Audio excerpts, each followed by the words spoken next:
तो हेलो दोस्तों, कैसे हो आप लोग। आई होप आप लोग अच्छे होंगे। तो दोस्तों, मैं आज आप लोगों को एक कहानी सुनाने वाली हूँ। ये कहानी बहुत ही ज़्यादा इंटरेस्टिंग होने वाली है, तो आप लोग इस कहानी को पूरा देखिएगा एंड वीडियो को कहीं पर भी स्किप मत कीजिएगा। तो चलते हैं, स्टार्ट करते हैं। एक गांव में एक किसान रहता था। वह बहुत गरीब था। उसकी एक पत्नी थी। उसकी पत्नी का नाम रानी था। उसके पेट में कोई भी बात नहीं पचती थी। इतनी बातूनी थी कि उसका पति उसको कुछ कह नहीं सकता था।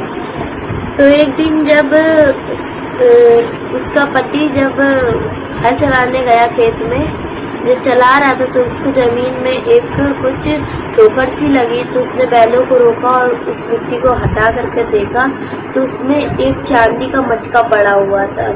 तो उसने सोचा कि अब क्या करूं, अगर मैं अपनी रानी को बताऊंगा तो फिर वो इधर उधर कहती फिरेगी, तो फिर जमींदार सारा धन छीन लेंगे। तो फिर उसके दिमाग में एक आइडिया आया। उसने क्या किया, उसने ऐसा किया कि एक नदी थी उसी के खेत के बगल में। तो उसने उस नदी से एक मछली उठाई, एक मछली झाड़ी में डाल दी और एक बकरी उठाई, बकरी को पानी में डाल दी और बतासे छुआरे ले करके अपने खेत के पूरे नदी तक रास्ता बना दिया बिखारते हुए। तो फिर वो शाम हो गई। फिर वो घर गया तो उसकी रानी पत्नी ने उससे कहा इतनी देर कैसे हो गई। तो उसके पति ने बोला कि कुछ नहीं, ऐसे ही, पता है तुमको, मुझको आज चांदी का घड़ा ने मिला है।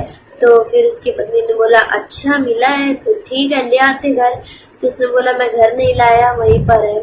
तो फिर दूसरे दिन जब उसको लेकर गया, रानी को लेकर गया रामू, तो फिर उसने कहा कि झाड़ियों में कैसे आ सकती है ये मछली, और पानी में कैसे बकरी आ सकती है, और जमीन में बतासे और छुआरे पड़े हुए हैं। तो उसके पति ने कहा कि यहाँ पर बारिश हुई थी छुआरे की और बतासे की।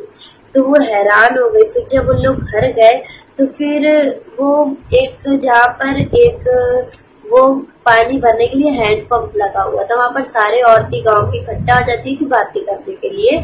तो फिर जब वो सबको बताने लगी कि छुआरे और बतासे कि मेरे गांव में बारिश हुई थी है, तो बकरी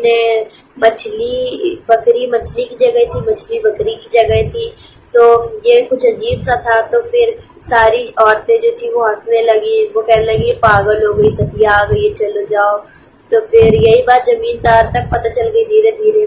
तो फिर जमींदार ने उनको गांव से हटा दिया, उनका सारा धन छीन लिया। बाय।